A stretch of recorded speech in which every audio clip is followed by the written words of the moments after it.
পুষ্টিগুণে ভরপুর এই সিমের বিচি। এটা খেতে অনেক সুস্বাদু এবং শরীরের জন্য অনেক উপকারে আসে। এটা বাজারে এখন অত সহজে অ্যাভেলেবেল না, কিছুদিন আগেও যতটা সহজে পাওয়া যাচ্ছিল।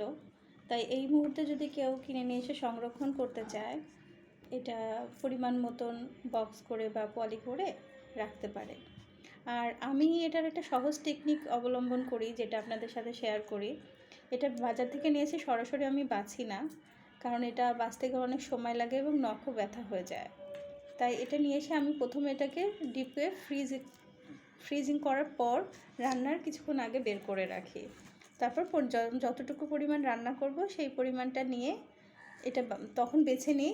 তাহলে এটা খুব সহজে বেছে নেওয়া যায় এবং সময়ও অনেক কম লাগে। এটা যে কোনো বড় মাছ, রুই মাছ, কই মাছ, চিংড়ি মাছ, যে কোনো মাছের সাথে ভুনা করলে অনেক মজা লাগে। আমি আজকে এটা রান্না করব কই মাছ এবং টমেটো দিয়ে ভুনা করব। আমি কই মাছ কেটে ধুয়ে পরিষ্কার করে রেখেছি এবং টমেটো সব মশলা কেটে রেখেছি।